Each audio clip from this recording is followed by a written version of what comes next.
नमस्कार।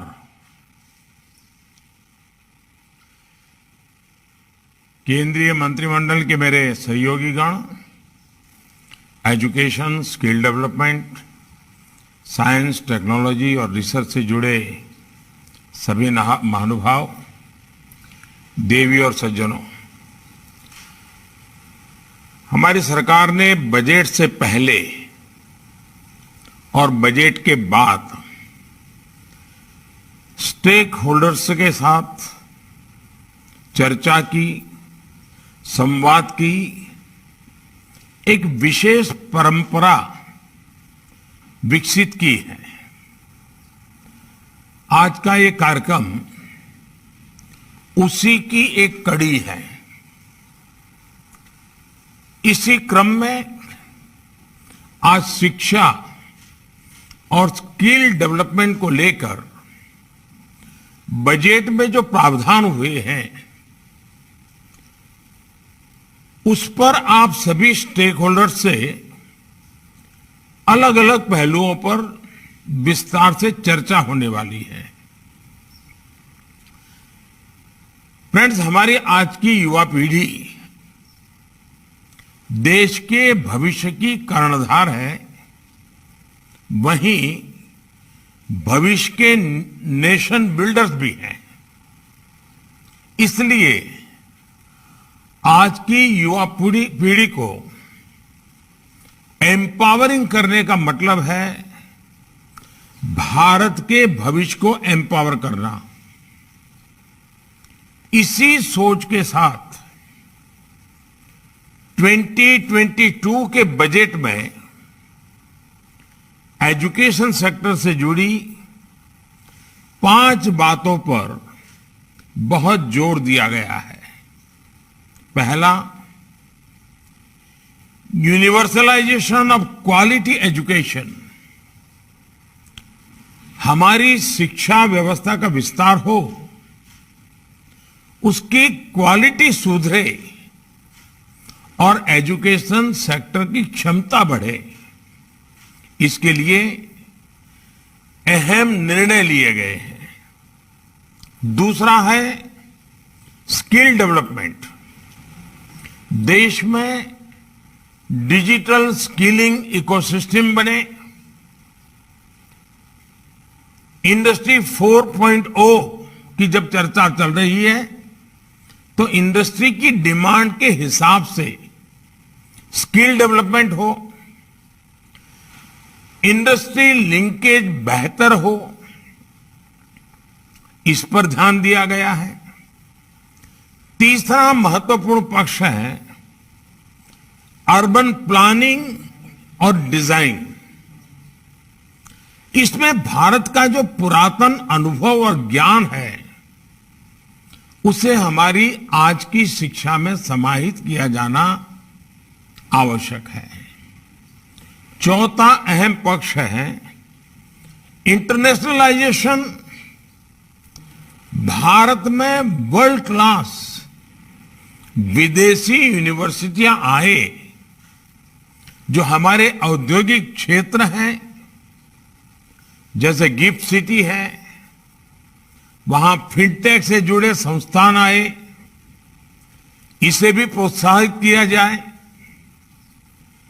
पांचवा महत्वपूर्ण पक्ष है एवीजीसी, यानी animation, visual effects, gaming, comic. इन सभी में रोजगार की अपार संभावनाएं हैं। एक बहुत बड़ा ग्लोबल मार्केट है। इसे पूरा करने के लिए हम भारतीय टैलेंट का कैसे इस्तेमाल बढ़ाएं, इस पर भी उतना ही ध्यान दिया गया है।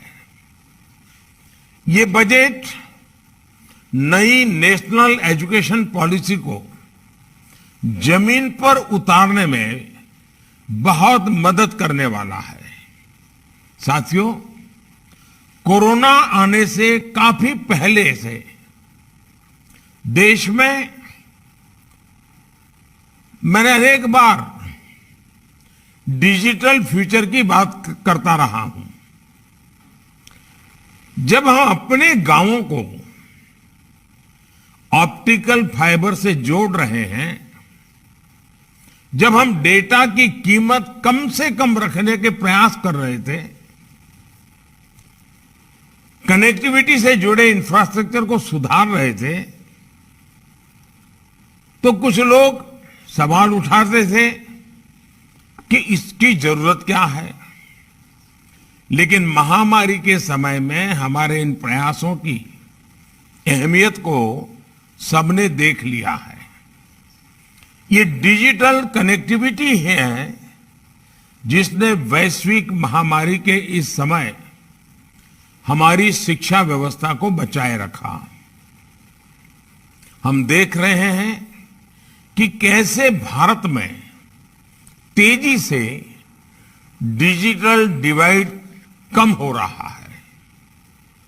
इनोवेशन हमारे यहां इंक्लूजन सुनिश्चित कर रहा है और अब तो देश इंक्लूजन से भी आगे बढ़कर इंटीग्रेशन की तरफ जा रहा है।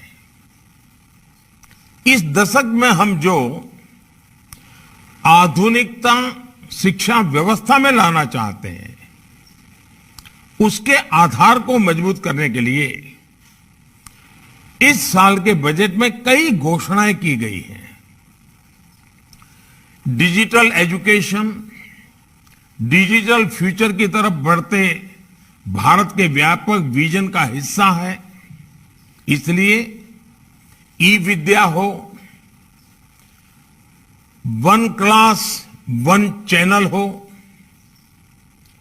डिजिटल लैब्स हो, डिजिटल यूनिवर्सिटीज हो, ऐसा एजुकेशनल इंफ्रास्ट्रक्चर युवाओं को बहुत मदद करने वाला है। ये भारत के सोशियो इकोनॉमिक सेटअप में गांव हो, गरीब हो, दलित, पिछड़े, आदिवासी सभी को शिक्षा के बेहतर समाधान देने का प्रयास है। साथियों, नेशनल डिजिटल यूनिवर्सिटी भारत की शिक्षा व्यवस्था में अपनी तरह का अनोखा और अभूतपूर्व कदम है।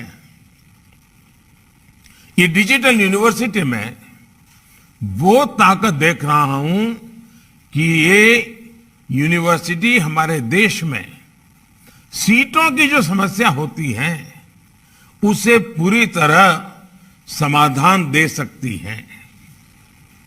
जब हर विषय के लिए अनलिमिटेड सीट्स होगी तो आप कल्पना कर सकते हैं कि कितना बड़ा परिवर्तन शिक्षा जगत में आ जाएगा। ये डिजिटल यूनिवर्सिटी लर्निंग और रीलर्निंग की मौजूदा और भविष्य की जरूरतों के लिए युवाओं को तैयार करेगी। शिक्षा मंत्रालय, यूजीसी, एआईसीटीई और सभी स्टेक होल्डर्स, सबसे मेरा आग्रह है कि ये डिजिटल यूनिवर्सिटी तेजी से काम शुरू कर सके, ये सुनिश्चित होना चाहिए। शुरू से ही ये डिजिटल यूनिवर्सिटी इंटरनेशनल स्टैंडर्ड को लेकर चले, ये देखना हम सभी का दायित्व है। साथियों, देश में ही ग्लोबल स्टैंडर्ड के इंस्टीट्यूट्स का निर्माण करने का सरकार का इंटेंट और उसके लिए पॉलिसी फ्रेमवर्क भी आपके सामने है। अब आपको अपने प्रयासों से इस इंटेंट को जमीन पर उतारना है। आज विश्व मातृभाषा दिवस भी है। मातृभाषा में शिक्षा बच्चों के मानसिक विकास से जुड़ी है। अनेक राज्यों में स्थानीय भाषाओं में मेडिकल और टेक्निकल एजुकेशन की पढ़ाई शुरू हो चुकी है। अब सभी शिक्षाविदों की ये विशेष जिम्मेदारी है कि स्थानीय भारतीय भाषाओं में बेस्ट कंटेंट और उसके डिजिटल वर्जन के निर्माण को गति दी जाए। भारतीय भाषाओं में ये e content internet, mobile phone, TV और रेडियो के माध्यम से सभी के लिए एक्सेस हो, इस पर काम करना है।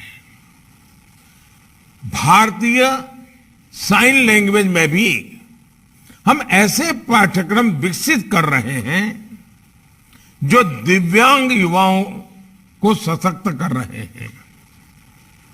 इसमें भी निरंतर सुधार करते रहना बहुत जरूरी है। डिजिटल टूल्स, डिजिटल कंटेंट को कैसे बेहतर तरीके से डिलीवर किया जाए, इसके लिए हमें टीचर्स को भी ऑनलाइन ट्रेन करने पर जोर देना होगा। साथियों, डायनामिक स्किलिंग आत्मनिर्भर भारत के लिए और ग्लोबल टैलेंट डिमांड के लिहाज से भी बहुत अहम है। पुराने जॉब रोल्स जिस तेजी से बदल रहे हैं, उनके अनुसार हमें अपने डेमोग्राफिक डिविडेंड को तेजी से तैयार करना होगा। इसलिए एकेडेमिया और इंडस्ट्री को मिलकर प्रयास करने की जरूरत है। Digital ecosystem for skilling and livelihood, DESH Stack, e portal और ई स्किलिंग लैब की जो घोषणा बजट में की गई है, उसके पीछे यही सोच है। साथियों, आज tourism industry, drone industry, animation और कार्टून इंडस्ट्री, डिफेंस इंडस्ट्री, ऐसी इंडस्ट्री पर हमारा बहुत अधिक फोकस है। इन सेक्टर्स से जुड़े मौजूदा उद्योगों और स्टार्टअप्स के लिए हमें ट्रेन मैन पावर की आवश्यकता है। एनिमेशन, विजुअल इफेक्ट, गेमिंग और कॉमिक, इस सेक्टर के विकास के लिए टास्क फोर्स का गठन इसमें बहुत मदद करने वाला है। इसी तरह अर्बन प्लानिंग और डिजाइनिंग देश की जरूरत भी है और युवाओं के लिए अवसर भी है। आजादी के अमृत काल में भारत अपने अर्बन लैंडस्केप को ट्रांसफॉर्म करने की तरफ तेजी से बढ़ रहा है। इसलिए AICTE जैसी संस्थानों से देश की ये विशेष अपेक्षा है कि इससे जुड़ी पढ़ाई और ट्रेनिंग में निरंतर सुधार हो। साथियों, एजुकेशन सेक्टर के द्वारा हम आत्मनिर्भर भारत के अभियान को कैसे सशक्त करेंगे, इस पर आप सभी के इनपुट्स देश के काम आएंगे। मुझे विश्वास है कि हम सभी के साझा प्रयासों से बजट में तय लक्ष्यों को हम तेजी से लागू कर पाएंगे। मैं ये भी कहना चाहूंगा कि हमारी प्राथमिक शिक्षा है, गांव तक अनुभव ये आ रहा है कि स्मार्ट क्लास के द्वारा, एनिमेशन के द्वारा, दूर सुदूर लॉन्ग डिस्टेंस एजुकेशन के द्वारा, या हमारी जो नई कल्पना है कि 1 क्लास 1 चैनल, गांव तक हम अच्छी क्वालिटी की शिक्षा का प्रबंध कर सकते हैं। बजट में इसका प्रावधान है, हम इसको लागू कैसे करें। आज जब हम बजट को लेकर के चर्चा कर रहे हैं, तो आज अपेक्षा ये नहीं है कि बजट कैसा हो, क्योंकि वो तो हो गया। अब अपेक्षा आपसे ये है कि बजट की जो चीजें हैं वो जल्दी से जल्दी हम सीमलेसली नीचे लागू कैसे करें।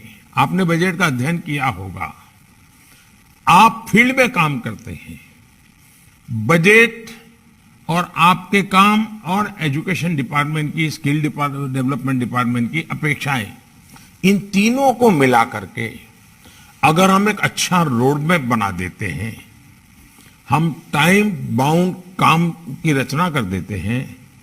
हमारे यहां आपने देखा होगा बजट हमने करीब 1 महीना प्रीपोन कर दिया। पहले बजट 28 फरवरी को होता था, अब इसको 1 फरवरी को ले गए। क्यों?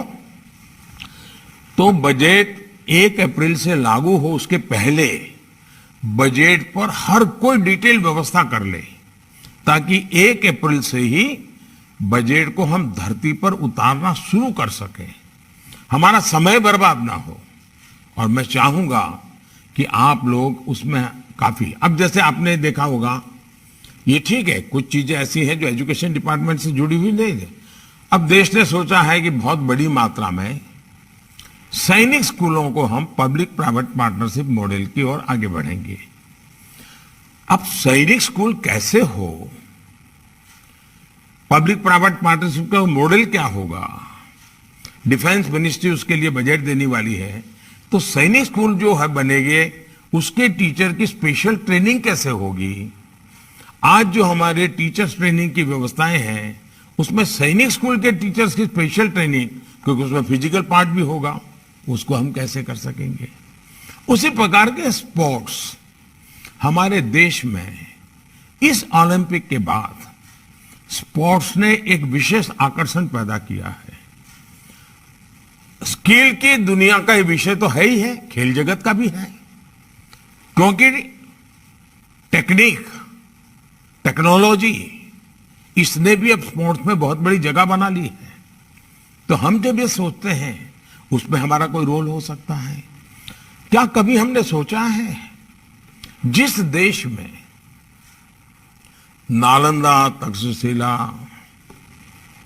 वल्लभी, इतने बड़े शिक्षा संस्थान, आज हमारे देश के बच्चे विदेश पढ़ने के लिए मजबूर हो, क्या ये हमारे लिए ठीक है क्या? हम देखें हमारे देश से जो बच्चे बाहर जा रहे हैं, अनाप शनाप धन खर्चा हो रहा है, वो परिवार कर्ज कर रहा है। क्या हम हमारे देश में दुनिया की यूनिवर्सिटीज को ला करके हमारे बच्चों को हमारे यहां एनवायरनमेंट में और कम खर्चे में पढ़ाई के लिए उनके लिए चिंता कर सकते हैं? यानी प्री प्राइमरी से लेकर के पोस्ट ग्रेजुएट तक पूरा हमारा जो खाका है वो 21वीं सदी के अनुकूल कैसे बने। हमारे बजट में जो कुछ भी बना है ठीक है, इसके बावजूद भी किसी को लगेगा कि नहीं ऐसा होता तो अच्छा होता, अगले साल सोचेंगे, इसके लिए अगले बजट में सोचेंगे। अभी तो जो हमारे पास उपलब्ध बजट है, उस बजट को हम धरती पर कैसे उतारें, अच्छे से अच्छे ढंग से कैसे उतारें, ऑप्टिमम आउटकम कैसे मिले, आउटपुट नहीं, ऑप्टिमम आउटकम कैसे मिले। अब जैसे अटल टिंकरिंग लैब, अटल टिंकरिंग लैब काम देखने वाले लोग अलग है, लेकिन संबंध तो उसका किसी न किसी एजुकेशन सिस्टम के साथ जुड़ा हुआ है। हमें इनोवेशन की बात करनी है तो अटल टिंकरिंग लैब को हम कैसे आधुनिक बनाएंगे। यानी ये सारे विषय ऐसे हैं कि बजट के परिप्रेक्ष्य में और नेशनल एजुकेशन के परिप्रेक्ष्य में ये पहला बजट ऐसा है जो हम तुरंत लागू करके आजादी के इस अमृत महोत्सव में अमृत काल की नींव रखना चाहते हैं।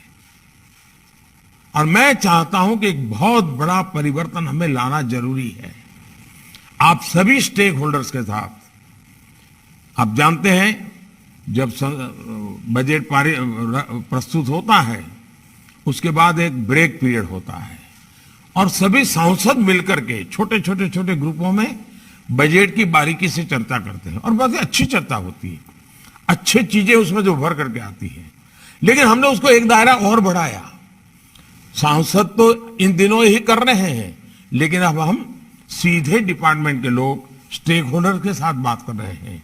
यानी हमने एक प्रकार से सबका प्रयास, ये जो मैं कह रहा हूं ना, सबका साथ, सबका विकास, सबका विश्वास, सबका प्रयास, इस बजट में भी सबका प्रयास ये बहुत आवश्यक है। बजट ये सिर्फ आंकड़ों का लेखा जोखा नहीं है जी। बजट अगर हम सही ढंग से, सही समय पर, सही तरीके से उपयोग करें तो हमारे सीमित संसाधनों से भी हम बहुत बड़ा परिवर्तन ला सकते हैं। और ये तब संभव होता है कि बजट से क्या करना है, क्लैरिटी अगर सबके मन में आ जाए। आज की चर्चा से एजुकेशन मिनिस्ट्री, स्किल मिनिस्ट्री, उनको भी बहुत बड़ा लाभ होगा, क्योंकि आपकी बातों से ही पक्का होगा कि ये बजट बहुत अच्छा है, टिकना है, लेकिन इसमें ये करेंगे तो मुश्किल होगा, ये करेंगे तो ठीक होगा। बहुत प्रैक्टिकल बातें उभर करके आएगी। खुल करके आप अपने विचार रखिए। मूल बात है, तत्वज्ञान की चर्चा नहीं है, व्यवहार जीवन में इसको धरती पर कैसे उतारना, अच्छे ढंग से कैसे उतारना, सरलता से कैसे उतारना, सरकार और सामाजिक व्यवस्था, इसके बीच में कोई दूरी ना हो, मिलकर के काम कैसे हो, इसलिए ये चर्चा है। मैं आप सबका फिर से एक बार जुड़ने के लिए धन्यवाद करता हूं।